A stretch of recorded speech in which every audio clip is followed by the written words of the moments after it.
Donald Trump, ao receber a visita de Benjamin Netanyahu, afirma que os Estados Unidos têm planos para passar a exercer o controle sobre a faixa de Gaza, o que exigirá a transferência dos quase 2 milhões de palestinos que ali vivem para países vizinhos como o Egito e a Jordânia. Será que esse tipo de prática vai contribuir para a paz na região ou tende a piorar o problema? Além disso, Trump também voltou a ameaçar o Irã.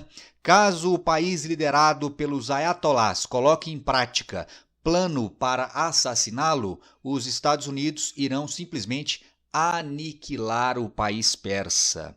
Se você ficou interessado e deseja saber mais sobre estes e outros temas das atualidades, geografia ou geopolítica, já sabe, me acompanha no canal, faça a sua inscrição, deixa o like nesse vídeo e vem comigo.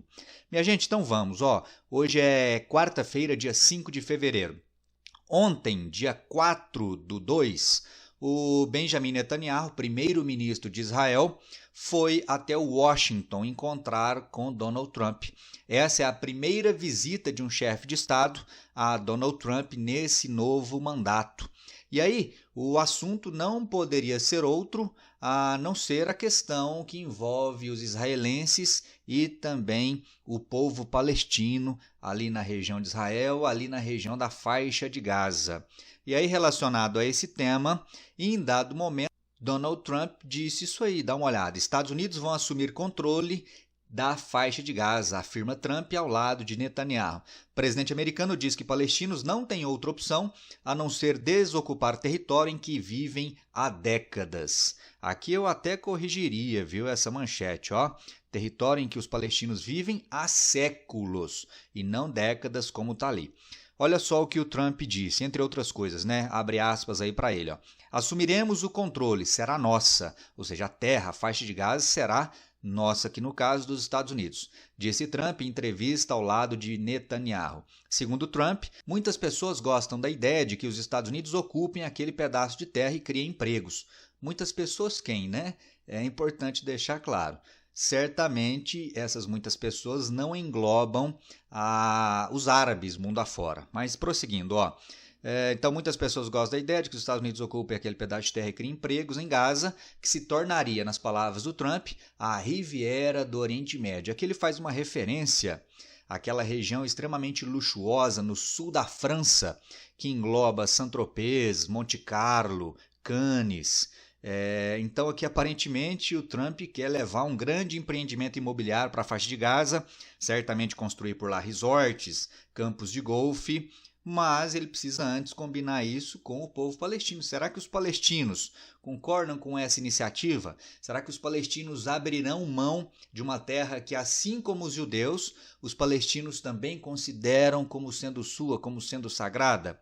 Acho que isso não tem muita chance de dar certo, hein? E sem contar também que essa simples possibilidade, de retirar em sua totalidade os palestinos da faixa de Gaza pode ser interpretado como uma limpeza étnica. Olha só o que diz o direito internacional.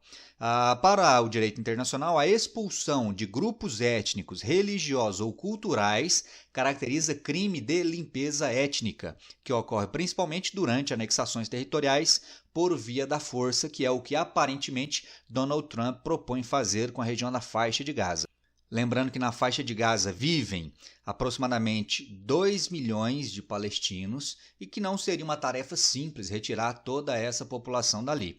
Aqui chama atenção para o seguinte: caso Donald Trump saia da retórica e coloque em prática esse discurso, ele poderia, portanto, ser acusado aí de crime contra a humanidade, de ter cometido aí limpeza étnica.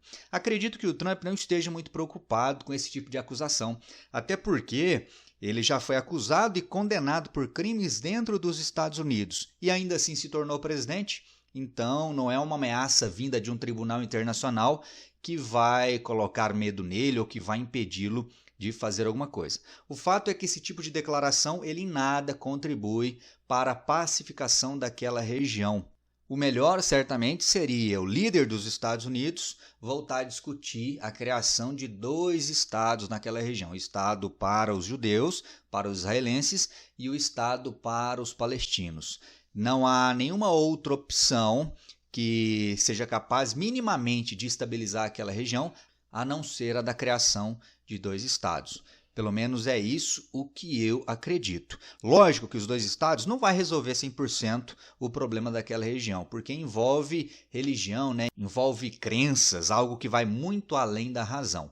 Mas a melhor opção para mitigar os problemas, para atenuar todos os conflitos que ali existem, é, sem sombra de dúvidas, a criação de dois estados. Fora isso, vai apenas colocar mais fogo nessa lareira já aí, ó, que vem pegando fogo há décadas. Beleza? O que você pensa? Concorda comigo ou não? Se discorda, escreve aí para mim nos comentários. Se concorda também, reforça essa ideia.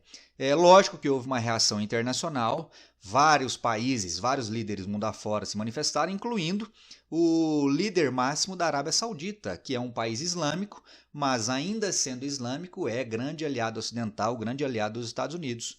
Olha aí, ó, europeus e árabes rejeitam o plano de Trump de ocupar a faixa de Gaza. Aqui o que escreveu o governo saudita no X. O Ministério das Relações Exteriores afirma que a posição da Arábia Saudita em relação ao estabelecimento de um Estado palestino é firme e inabalável. Sua Alteza Real, o príncipe Mohammed bin Salman, príncipe herdeiro e primeiro-ministro, reafirmou clara e inequivocamente essa postura. Então aí, a nível internacional, Trump não terá muito apoio caso ele queira levar adiante esse plano. Ele terá apoio certamente de quem? Daquela ala mais radical do seu governo e também do governo israelense. Muita gente já classifica o próprio Benjamin Netanyahu como alguém que pertence ou que está ali ao mais próximo à extrema-direita da política israelense. Então essa galera certamente apoiaria os planos de Trump. Porém, a maior parte da comunidade internacional não vai dar respaldo a esse tipo de iniciativa. Vamos ver aí até que ponto isso não passa de mais uma bravata, de uma retórica política do Trump ou algo que ele queira realmente colocar em prática. Beleza, beleza? Ainda falando sobre o Oriente Médio, ontem mesmo o Trump assinou vários documentos que buscam impor ainda mais sanções ao Irã. E aí, em relação ao Irã, ele diz o seguinte, ó, Trump sobe o tom e diz que Irã será aniquilado se assassiná-lo. Lembro vocês que alguns meses antes da eleição, o Departamento de Justiça dos Estados Unidos divulgou ter descoberto um plano do regime iraniano de assassinar Donald Trump. E aí ontem, lá no Salão Oval, junto com Netanyahu, quando assinava vários documentos contra o Irã, ele disse o seguinte, ó, deixei instruções, ou seja, deixou instruções junto a membros do governo dele. Se eles fizerem isso, ou seja, levarem adiante o plano para assassiná-lo, o Irã ou eles serão aniquilados, não sobrará nada do país, acrescentou Donald Trump.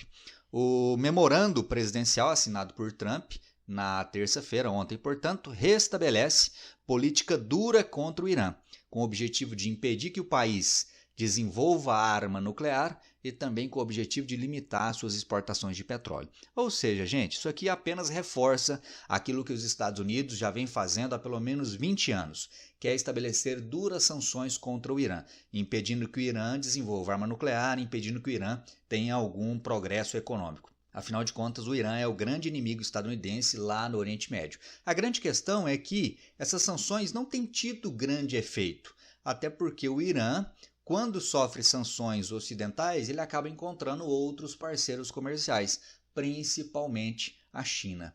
Então, imagino que não será novamente esse tipo de tratamento dado por Donald Trump ao Irã que vai mudar alguma coisa em relação àquele regime. Mas essa é a minha visão, é o meu ponto de vista. Você pode discordar de mim. Se sim, escreva aí. Valeu, meu povo. Por hora é isso. Espero que você tenha gostado de mais desse vídeo. Se sim, deixa o like. Se não, deixa o dislike. Confira as informações aqui na descrição. E é isso aí. Te espero no próximo. Um forte abraço. Até lá. Valeu!